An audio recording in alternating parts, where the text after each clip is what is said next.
और फिर एक चीख गूंजी, इतनी तेज, इतनी दर्दनाक कि विक्रम ने कान पकड़ लिए।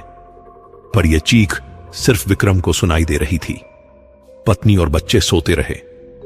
तूने गलती की, आवाज चिल्लाई, तूने बहुत बड़ी गलती की। विक्रम की छाती में जलन होने लगी।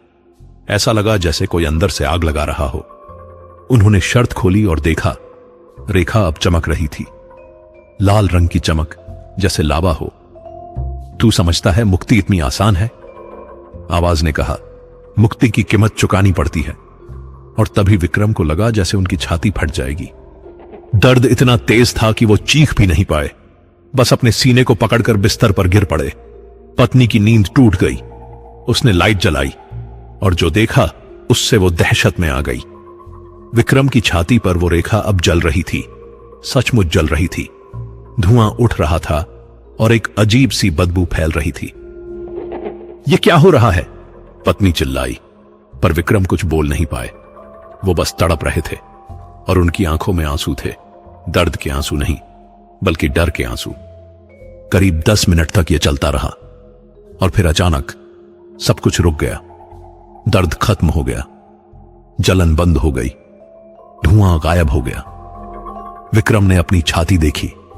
रेखा अब भी थी, पर अब वो काली नहीं थी। अब वो एक धुंधले भूरे रंग की थी, जैसे कोई पुराना निशान हो। ये विक्रम ने छू कर देखा। रेखा अब ठंडी थी और सबसे बड़ी बात, वो अब नहीं बढ़ रही थी। क्या ये रुक गई? पत्नी ने पूछा। विक्रम ने सिर हिलाया। शायद। पर तभी फिर वो आवाज आई, इस बार बहुत धीमी, बहुत दूर से। तूने मुक्ति मांगी तो मुक्ति मिलेगी, पर याद रख, मुक्ति का मतलब होता है सब कुछ छोड़ना। और मैं तुझे यह मुक्ति दूंगी, धीरे धीरे, हर रोज, जब तक तू पूरी तरह मुक्त नहीं हो जाता। और फिर एक ठंडी हंसी गूंजी और सब खत्म हो गया। सुबह होते ही विक्रम ओझा काका के घर पहुंचे। उन्होंने सारा वाकया सुनाया। ओझा काका ने रेखा देखी और चेहरे पर चिंता की लकीरें उभर आईं। तूने सही शब्द बोले, ओझा काका ने कहा, पर मुझे डर है कि यह इतना आसान नहीं होगा। क्या मतलब? विक्रम ने पूछा।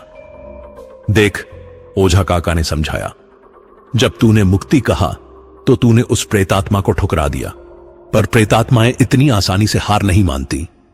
वो अब तुझे सबक सिखाएगी। सबक? विक्रम ने पूछा।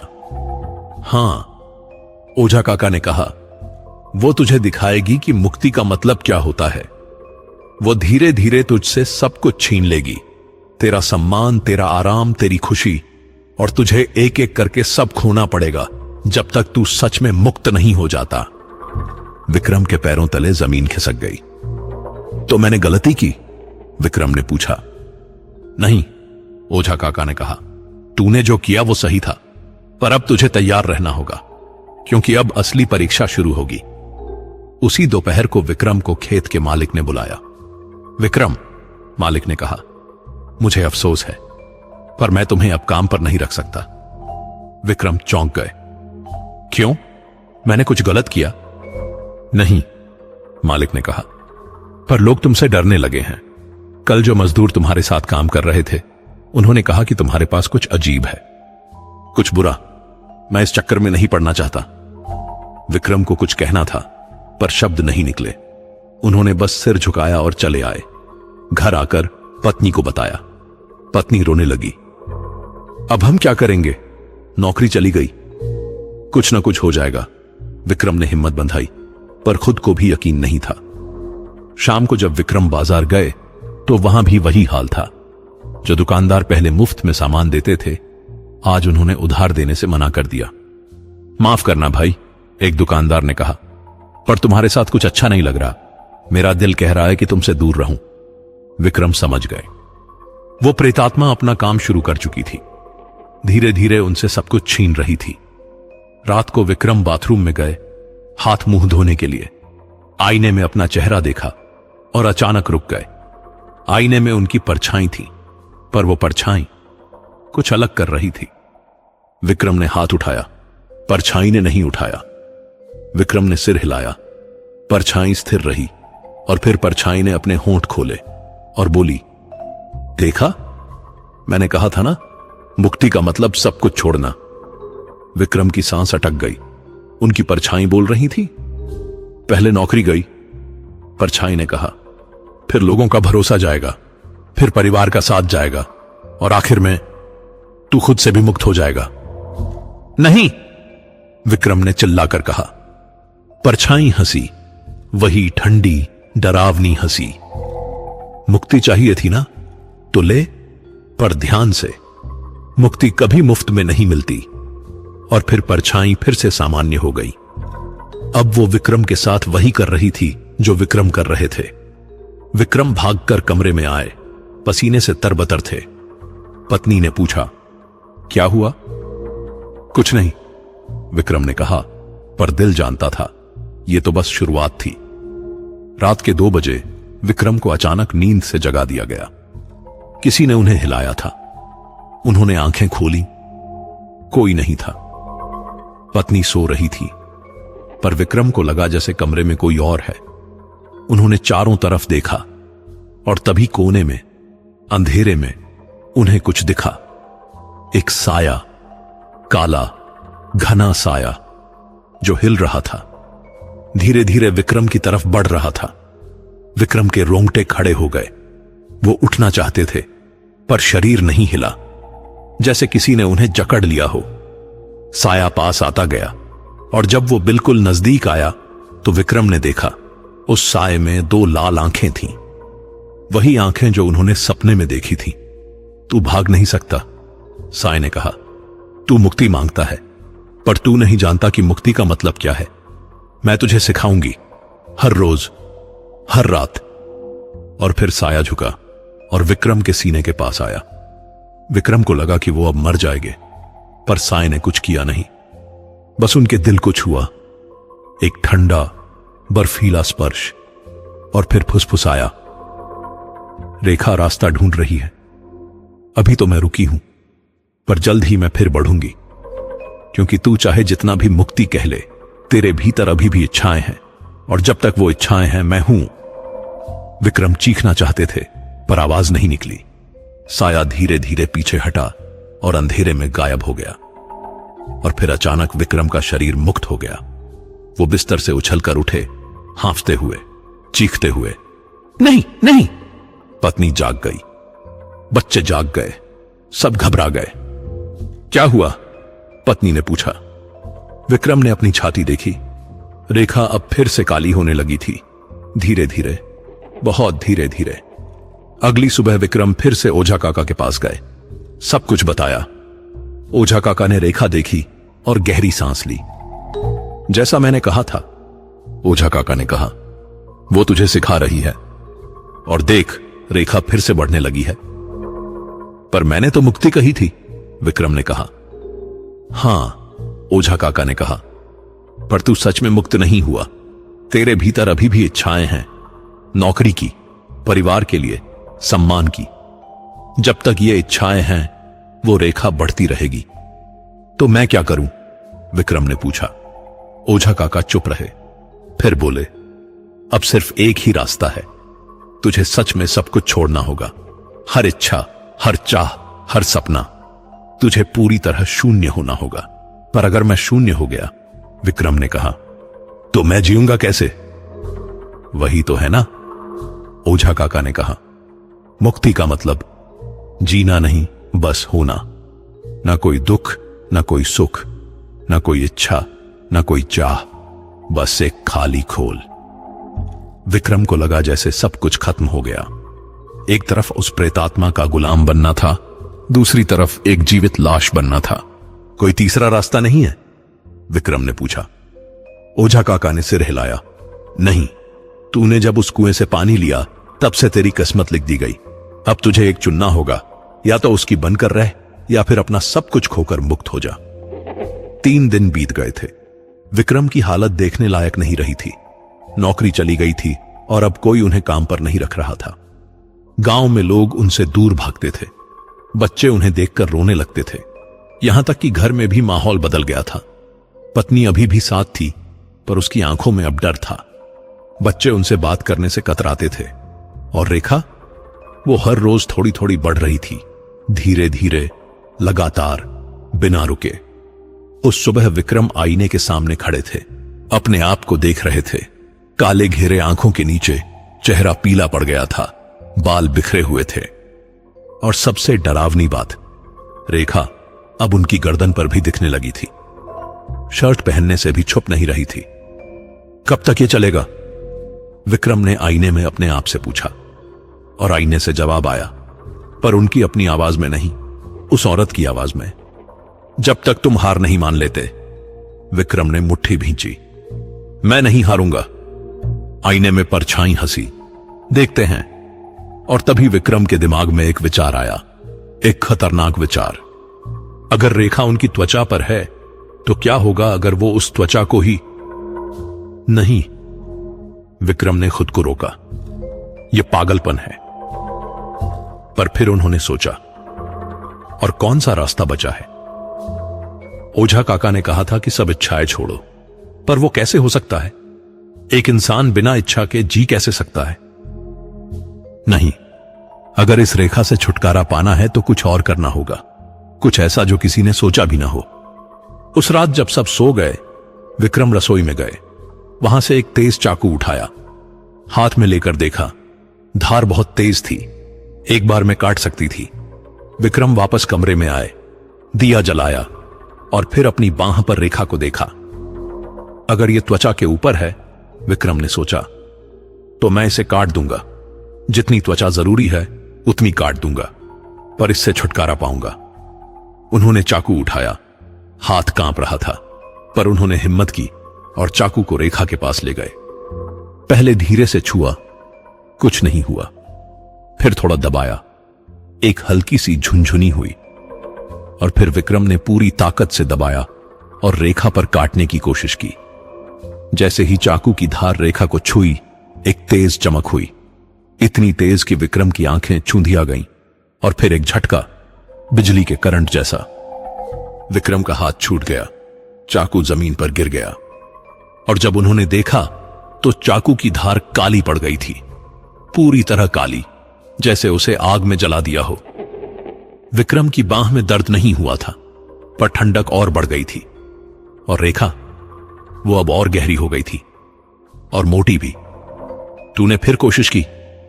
आवाज गूंजी हर तरफ से, दीवारों से, छत से, जमीन से। मैं नहीं रुकूंगा, विक्रम ने चिल्लाकर कहा। अच्छा, आवाज ने कहा, तो देख, तेरी हर कोशिश मुझे और मजबूत बनाती है। तू जितना मुझसे लड़ेगा, मैं उतनी बढ़ूंगी। और सच में विक्रम ने देखा कि रेखा अब तेजी से बढ़ने लगी। 1 सेकंड में 1 इंच, 2 सेकंड में 2 इंच। नहीं, विक्रम घबरा गए। हां, आवाज ने कहा, अब बहुत देर हो चुकी है। तूने जो करना था वो नहीं किया।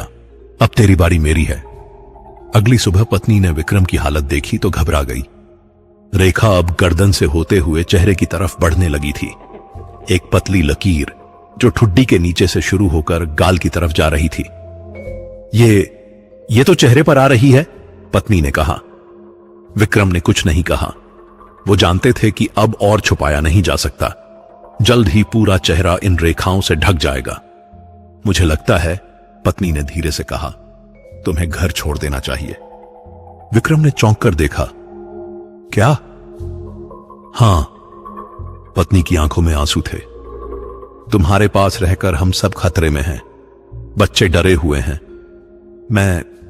मैं भी डर रही हूं। शायद अगर तुम दूर चले जाओ तो क्या? विक्रम की आवाज कांप गई। तुम सोचती हो कि मैं तुम्हें छोड़कर चला जाऊं?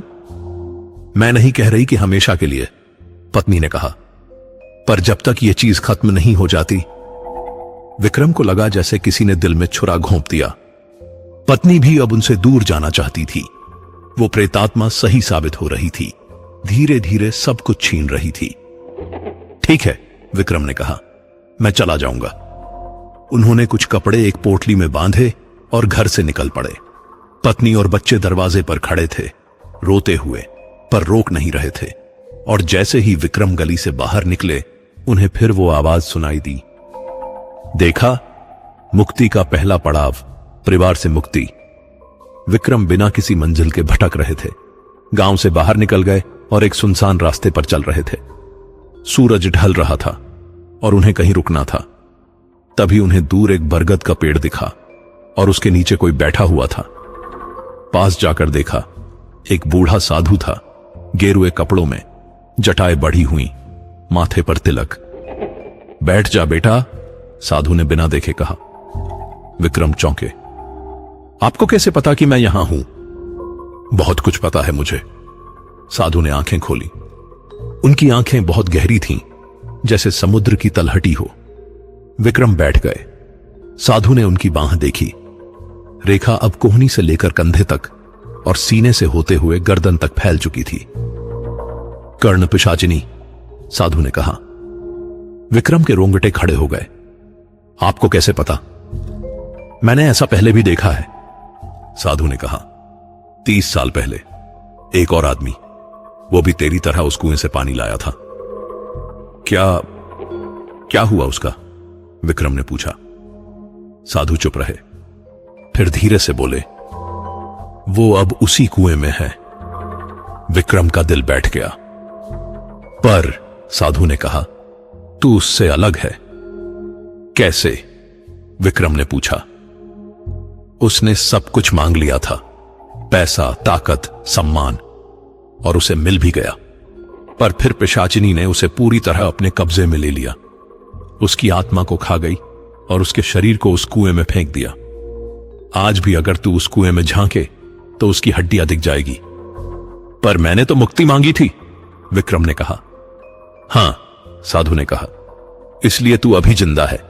पर देख, मुक्ति कोई मुफ्त में नहीं मिलती। तुझे कुछ त्यागना होगा और मैं तुझे बता सकता हूं कि क्या त्यागना होगा। विक्रम आगे झुके। क्या? साधु ने विक्रम की आंखों में देखा।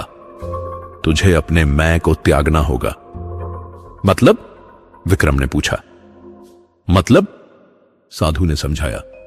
तू जो है विक्रम, एक पति, एक पिता, एक मेहनतकश, इस सब को भूल जा। तू कोई नहीं है, न कोई नाम, न कोई पहचान, न कोई रिश्ता। जब तू पूरी तरह शून्य हो जाएगा तो वो पिशाचिनी तुझ में कुछ नहीं ढूंढ पाएगी और तब वो हार मान लेगी। पर अगर मैं खुद को भूल गया, विक्रम ने कहा, तो फिर मैं जीकर क्या करूंगा? साधु मुस्कुराए। तू जिएगा, पर एक अलग तरह से। न कोई दुख, न कोई सुख, न कोई बंधन, न कोई मोह, बस एक खाली बर्तन जिसमें ब्रह्मांड की हवा भरती रहेगी। विक्रम को समझ नहीं आया। यह कैसी मुक्ति थी जिसमें खुद को ही खोना पड़े? एक और रास्ता है, साधु ने कहा। क्या? विक्रम ने उम्मीद से पूछा। उससे लड़, साधु ने कहा, पर सही तरीके से। तूने चाकू से काटने की कोशिश की, साधु ने कहा। वो गलत था। यह रेखा शारीरिक नहीं है, यह आध्यात्मिक है। इसे शरीर से नहीं काटा जा सकता, इसे मन से काटना होगा। कैसे? विक्रम ने पूछा। साधु ने अपनी झोली से एक छोटी सी डिबिया निकाली। उसमें एक काला पाउडर था। यह राख है, साधु ने कहा, एक विशेष हवन की। इसे हर रोज सुबह अपनी रेखा पर लगा और साथ में एक मंत्र बोल, ओम श्रीं क्लीं महाकाल्याय नमः। यह मंत्र काली मां का है। वो इस पिशाचिनी से ज्यादा शक्तिशाली हैं। अगर तू सच्चे मन से यह मंत्र बोलेगा तो शायद रेखा रुक जाए। रुक जाए? विक्रम ने पूछा। खत्म नहीं होगी? नहीं, साधु ने कहा। यह अब तेरे शरीर का हिस्सा बन चुकी है। यह कभी पूरी तरह नहीं जाएगी, पर रुक सकती है, बढ़ना बंद हो सकता है। और अगर तूने सच में अपने मन को साफ कर लिया तो धीरे धीरे यह हल्की होती जाएगी। विक्रम ने डिबिया ली। इसमें उम्मीद की एक किरण थी। पर याद रख, साधु ने चेतावनी दी, यह आसान नहीं होगा। पिशाचिनी तुझे बहकाएगी, डराएगी, तोड़ने की कोशिश करेगी। तुझे मजबूत रहना होगा। मैं रहूंगा, विक्रम ने कहा। साधु मुस्कुराए। जा, और हां, एक बात और, उस कुएं पर मत जाना कभी भी। वो उसका घर है, वहां वो सबसे ताकतवर है। विक्रम ने साधु के पैर छुए और चल पड़े। अब उनके पास एक हथियार था, एक आशा थी। उसी रात विक्रम ने एक खाली मंदिर में शरण ली। वहां बैठकर उस राख को निकाला और फिर धीरे धीरे रेखा पर लगाने लगे। जैसे ही राख रेखा को छुई, एक हल्की सी जलन हुई, पर कोई झटका नहीं, कोई दर्द नहीं। विक्रम ने मंत्र बोलना शुरू किया, ओम श्रीं क्लीं महाकाल्याय नमः, ओम श्रीं क्लीं महाकाल्याय नमः। पहली बार में कुछ नहीं हुआ, दूसरी बार में भी कुछ नहीं हुआ, पर विक्रम ने हार नहीं मानी। वो बोलते रहे, बोलते रहे, बोलते रहे। 1 घंटे बाद विक्रम को लगा कि रेखा की ठंडक थोड़ी कम हुई है। 2 घंटे बाद रेखा की काली चमक थोड़ी धुंधली हो गई। 3 घंटे बाद, तू क्या कर रहा है? आवाज गूंजी। इस बार गुस्से में। विक्रम ने मंत्र नहीं रोका। रुक जा, आवाज चिल्लाई, ये तुझे नहीं बचा सकता। पर विक्रम बोलते रहे और फिर अचानक एक तेज हवा का झोंका आया। मंदिर के दिए बुझ गए, अंधेरा छा गया और उस अंधेरे में विक्रम ने देखा वो औरत खड़ी थी। पहली बार पूरी तरह दिख रही थी। काले बाल, काली साड़ी और वो लाल आंखें। तूने गलती की, औरत ने कहा, अब तेरी सजा होगी। अंधेरे में वो औरत खड़ी थी। उसके काले बाल जमीन तक लटके हुए थे और उसकी लाल आंखें विक्रम को घूर रही थीं। मंदिर में एक अजीब सी ठंडक फैल गई थी। विक्रम की सांसें रुक रुक कर आ रही थीं। तू सोचता है कि इस मंत्र से मुझे हरा देगा? औरत ने कहा। उसकी आवाज अब मीठी नहीं थी, अब वो तीखी, नुकीली थी, जैसे कांच के टुकड़े हों। विक्रम ने हिम्मत जुटाई और मंत्र बोलना जारी रखा, ओम श्रीं क्लीं महाकाल्याय नमः। औरत ने एक कदम आगे बढ़ाया। फर्श पर उसके पैर की आवाज नहीं आई। वो तैर रही थी, चल नहीं रही थी। रुक जा, उसने कहा, वरना मैं तुझे वो दिखाऊंगी जो तूने कभी नहीं देखा। पर विक्रम ने मंत्र नहीं रोका। साधु ने कहा था मजबूत रहना होगा, और विक्रम मजबूत रहे। औरत अब बिल्कुल पास आ गई, इतना पास कि विक्रम को उसकी सांसें सुनाई दे रही थीं, ठंडी बर्फीली सांसें। अच्छा, औरत ने कहा, तो तू लड़ना चाहता है?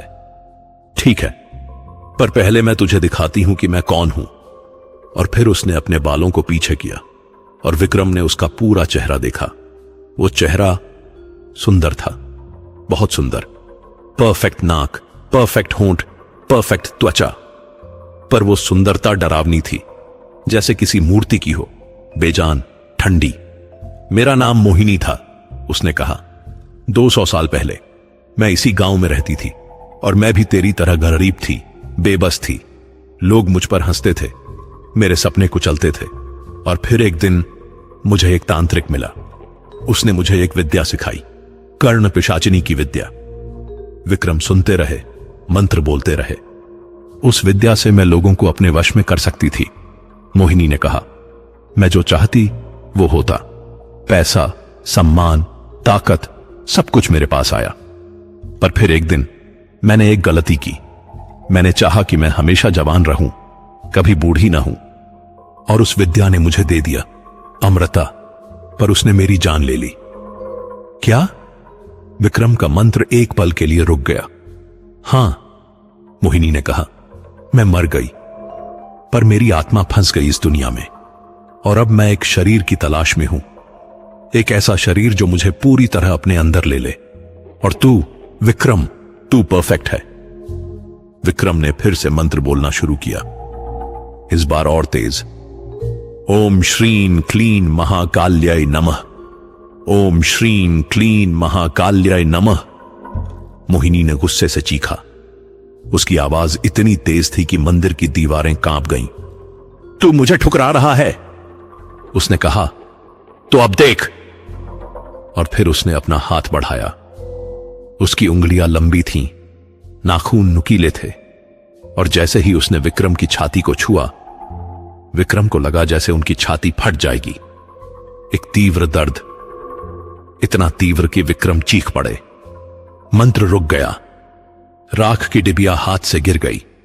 मोहिनी की उंगली विक्रम की छाती पर थी, बिल्कुल दिल के ऊपर, और उस जगह से रेखा अब तेजी से बढ़ने लगी, जैसे किसी ने स्याही फेंक दी हो। देखा? मोहिनी ने कहा, जब मैं तुझे छूती हूं तो रेखा बढ़ती है, और अब मैं तेरे दिल को छू रही हूं। बस थोड़ी देर में ये रेखा तेरे पूरे दिल को ढक लेगी और तब तू मेरा होगा। विक्रम तड़प रहे थे, दर्द असहनीय था, पर उन्होंने फिर से कोशिश की। हाथ बढ़ाया, गिरी हुई डिबिया उठाई और फिर से राख को रेखा पर लगाया। ओम श्रीं क्लीं महाकाल्य नमः, विक्रम चिल्लाए। मोहिनी ने अपना हाथ पीछे खींचा। उसकी उंगली पर जहां राख लगी थी वहां से धुआं उठने लगा।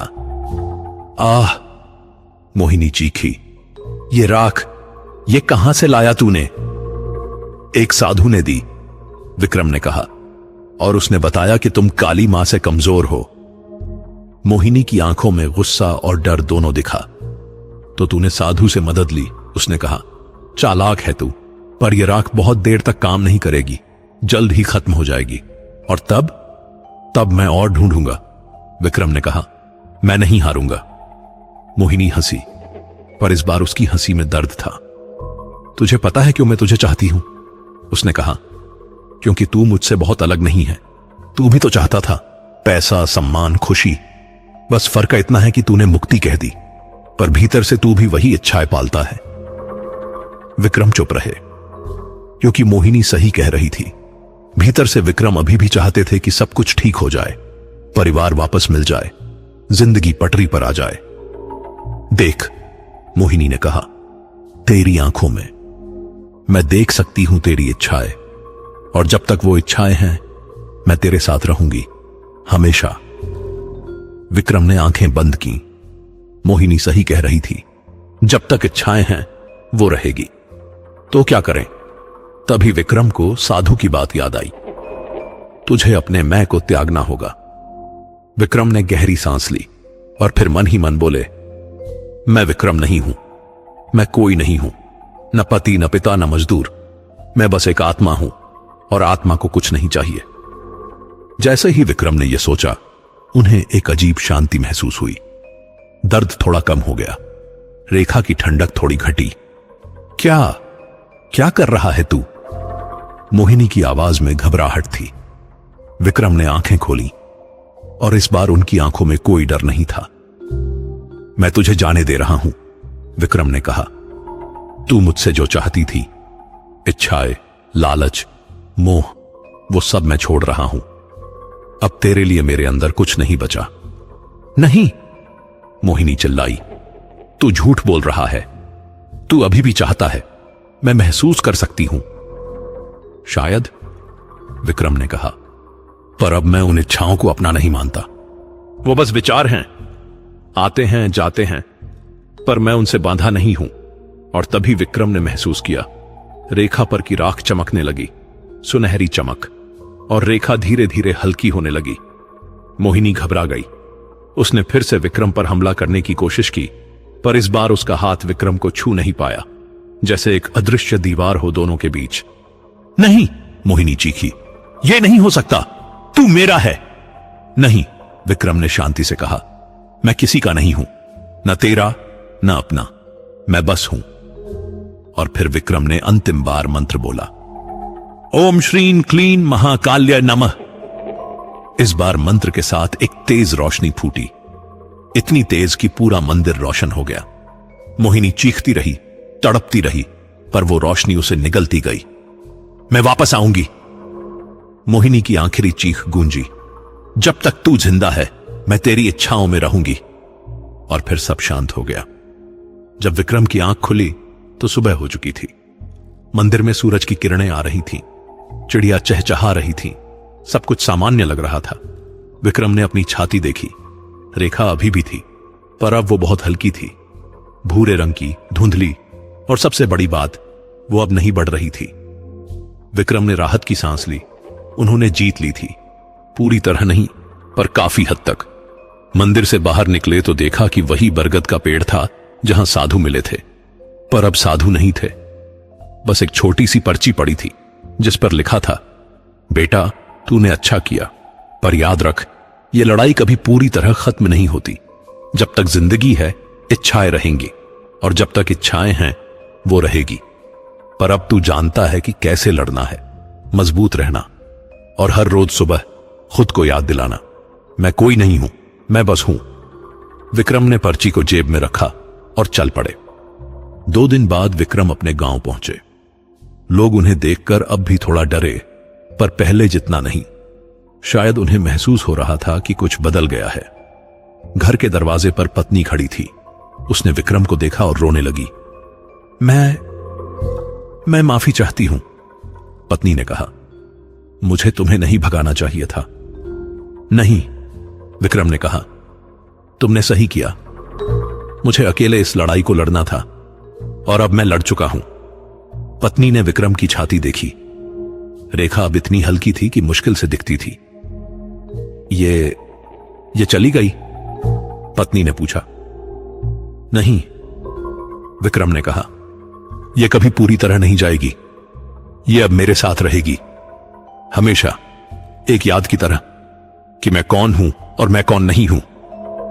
बच्चे बाहर आए। उन्होंने विक्रम को देखा और दौड़कर उनसे लिपट गए। पापा, छोटे बेटे ने कहा, आप वापस आ गए। विक्रम ने बच्चों को गले लगाया। आंखों में आंसू थे, पर इस बार खुशी के आंसू। उस शाम खाना खाते समय विक्रम की नजर अपनी हथेली पर गई। रेखा अभी भी थी, हल्की सी, और एक पल के लिए उन्हें लगा कि वो फिर से बढ़ने लगी है। पर फिर विक्रम ने आंखें बंद की, गहरी सांस ली और मन ही मन बोले, मैं कोई नहीं हूं, मैं बस हूं। और रेखा फिर से स्थिर हो गई। रात को सोने से पहले विक्रम खिड़की से बाहर देख रहे थे। चांदनी रात थी, तारे टिमटिमा रहे थे, और तभी बहुत दूर से उन्हें एक आवाज सुनाई दी, बहुत हल्की, बहुत धीमी। मैं इंतजार करूंगी विक्रम, जब तक तू जिंदा है मैं इंतजार करूंगी, क्योंकि एक दिन तू फिर से कुछ चाहेगा और उस दिन मैं वापस आऊंगी। विक्रम ने खिड़की बंद कर दी। वो जानते थे कि मोहिनी सही कह रही थी। यह लड़ाई कभी पूरी तरह खत्म नहीं होगी।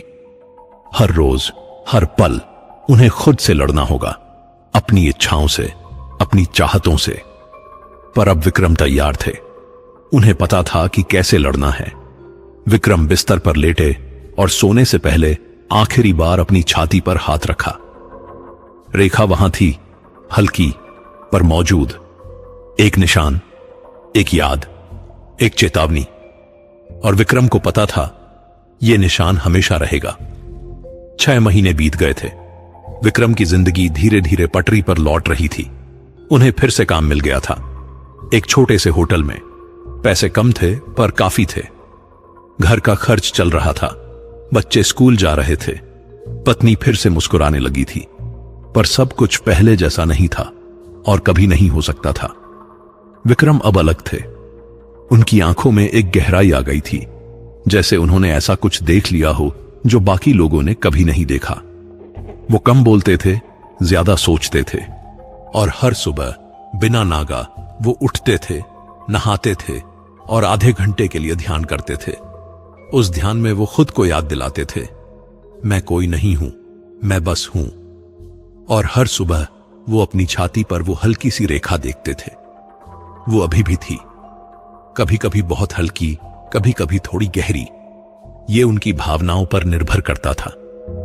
जब विक्रम को गुस्सा आता, रेखा थोड़ी गहरी हो जाती। जब विक्रम को लालच होता, रेखा थोड़ी और दिखने लगती। जब विक्रम को डर लगता, रेखा ठंडी हो जाती। ये एक बैरोमीटर की तरह थी, उनकी भावनाओं का, उनकी इच्छाओं का। और विक्रम इसे समझने लगे थे।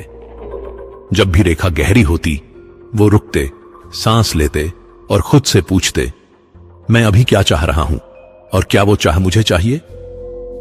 ज्यादातर बार जवाब होता, नहीं। एक दिन विक्रम होटल से घर लौट रहे थे। रास्ते में उन्हें एक पुराना दोस्त मिला, रमेश। रमेश बहुत अमीर हो गया था, बड़ी गाड़ी, महंगे कपड़े, सोने की चेन।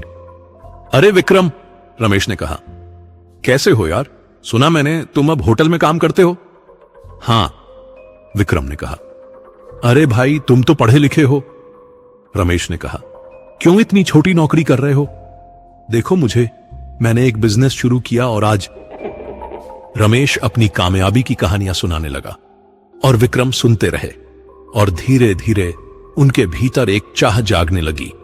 काश मेरे पास भी इतना पैसा होता, काश मैं भी इतना कामयाब होता। और उसी पल विक्रम को अपनी छाती में एक हल्की सी झुनझुनी महसूस हुई। रेखा बढ़ने लगी थी। विक्रम ने तुरंत खुद को संभाला। उन्होंने रमेश को बीच में ही रोका। रमेश, मुझे जाना होगा। अरे इतनी जल्दी क्या है? रमेश ने कहा।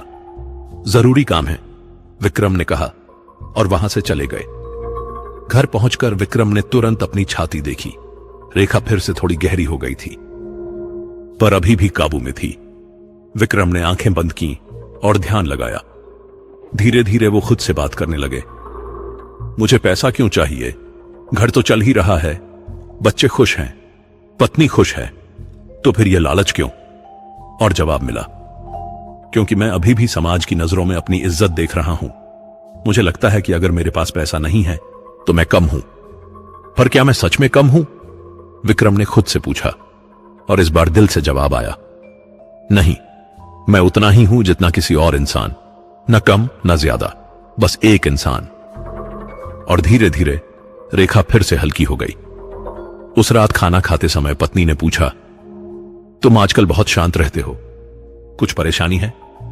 विक्रम ने मुस्कुराकर कहा, नहीं, बस सोच रहा था। क्या सोच रहे थे? पत्नी ने पूछा।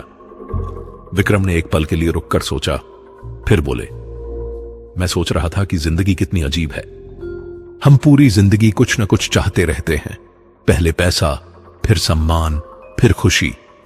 पर जब हम पाने के बहुत करीब पहुंच जाते हैं तो कुछ और चाहने लगते हैं। यह सिलसिला कभी खत्म नहीं होता। पत्नी ने सोचते हुए कहा, तो फिर क्या करें? कुछ भी ना चाहें?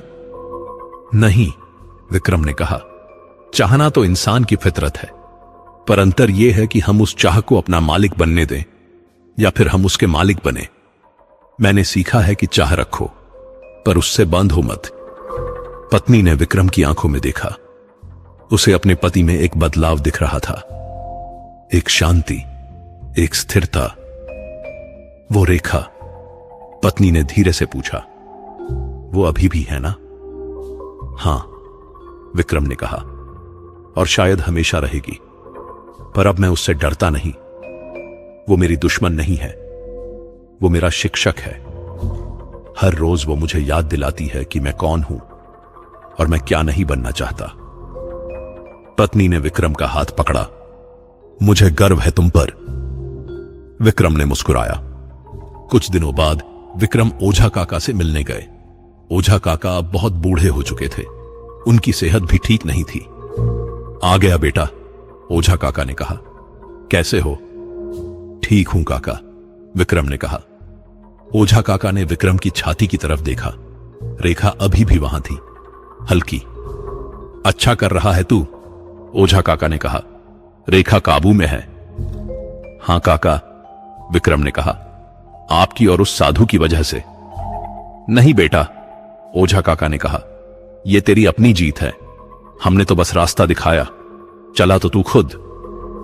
दोनों कुछ देर चुप बैठे रहे। फिर विक्रम ने पूछा, काका, मैं जानना चाहता हूं, क्या यह रेखा कभी पूरी तरह जाएगी? ओझा काका ने गहरी सांस ली। शायद नहीं, पर यह बुरी बात नहीं है। देख, हर इंसान के अंदर अंधेरा होता है। ईर्ष्या, लालच, गुस्सा, डर, ये सब। तेरी रेखा तो बस उस अंधेरे को दिख रहा है। बाकी लोगों में भी यह अंधेरा है, पर दिखता नहीं। तू किस्मत वाला है कि तुझे अपना अंधेरा दिख रहा है। अब तू उसे संभाल सकता है। विक्रम को ओझा काका की बात समझ आ गई। एक बात और बेटा, ओझा काका ने कहा, अगर कभी रेखा फिर से बढ़ने लगे तो घबराना मत। बस रुक जाना, सांस लेना और खुद से पूछना, मैं अभी क्यों डर रहा हूं, मैं क्यों चाह रहा हूं? और जब जवाब मिल जाए तो उसे स्वीकार करना। लड़ना मत, स्वीकार करना। जी काका, विक्रम ने कहा। विक्रम उठने लगे तो ओझा काका ने उनका हाथ पकड़ा। एक आखिरी बात, ओझा काका ने कहा, उस कुएं से दूर रहना, हमेशा। वो जगह अब भी शापित है। जी काका, विक्रम ने कहा, मैं उधर कभी नहीं जाऊंगा। 1 साल बीत गया। विक्रम की जिंदगी अब स्थिर थी। होटल की नौकरी से अच्छी कमाई हो रही थी। बच्चे बड़े हो रहे थे। बेटा अब 8वीं में था, बेटी 6ठी में। दोनों पढ़ाई में अच्छे थे। विक्रम अब गांव में एक अलग पहचान बना चुके थे।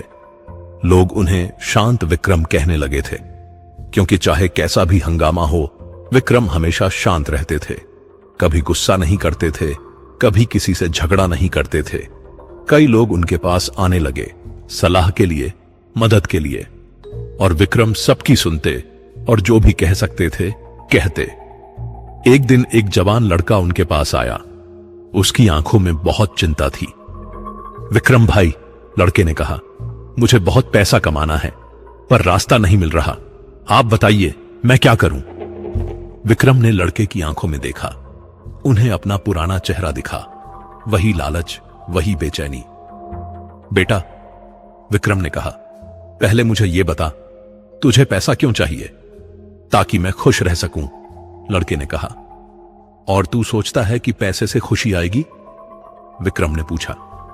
हां, लड़का बोला। विक्रम मुस्कुराए। बेटा, पैसा जरूरी है, मैं ये नहीं कह रहा कि नहीं है, पर खुशी पैसों से नहीं आती। खुशी आती है इस बात से कि तू अपने साथ शांति से है। अगर तू अपने आप से ही बेचैन है तो करोड़ रुपए भी तुझे शांति नहीं देंगे। लड़का सोच में पड़ गया। सुन, विक्रम ने कहा, पैसा कमा, मेहनत कर, पर याद रख, पैसा एक साधन है, मंजिल नहीं। तू जो भी करे खुद को मत भूलना, और कभी भी शॉर्टकट मत ढूंढना। हर शॉर्टकट की एक कीमत होती है। लड़का चला गया, पर विक्रम के शब्द उसके दिमाग में गूंज रहे थे। उस रात विक्रम ने एक सपना देखा। वो फिर से उसी कुएं के पास खड़े थे, पर इस बार डर नहीं था, बस एक शांति थी। कुएं से मोहिनी निकली, पर इस बार वो डरावनी नहीं लग रही थी, वो बस उदास लग रही थी। तू जीत गया? मोहिनी ने कहा। नहीं, विक्रम ने कहा, मैंने नहीं जीता, हम दोनों हार गए।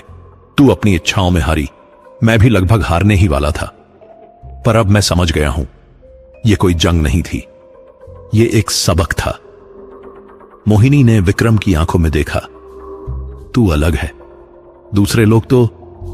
दूसरे लोग भी वैसे ही हैं, विक्रम ने कहा। बस उन्हें मौका नहीं मिला सीखने का, मुझे मिला, और अब मैं तुझे माफ करता हूं। मोहिनी चौंक गई। माफ?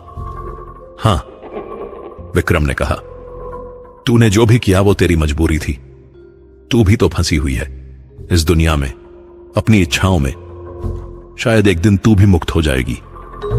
मोहिनी की आंखों में आंसू आ गए। पहली बार उसे किसी ने समझा था। मैं वापस नहीं आऊंगी, मोहिनी ने कहा, तेरे पास।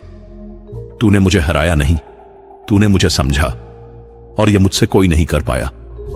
और फिर मोहिनी धीरे धीरे धुंधली होती गई और गायब हो गई। विक्रम की नींद खुल गई। सुबह हो चुकी थी। उन्होंने अपनी छाती देखी, रेखा अब लगभग गायब हो चुकी थी। बस एक बहुत ही हल्का सा निशान था जो सिर्फ बहुत ध्यान से देखने पर दिखता था। विक्रम मुस्कुराए। शायद यह सच में खत्म हो गया था। आज विक्रम की उम्र 50 के करीब है। उनके बाल सफेद हो चुके हैं, चेहरे पर झुर्रियां पड़ गई हैं, पर आंखों में अभी भी वही शांति है। लोग उन्हें ज्ञानी विक्रम कहते हैं अब, क्योंकि जब भी कोई परेशान होता है वो विक्रम के पास आता है, और विक्रम बस सुनते हैं और कुछ शब्द कहते हैं, पर वो शब्द दिल को छू जाते हैं।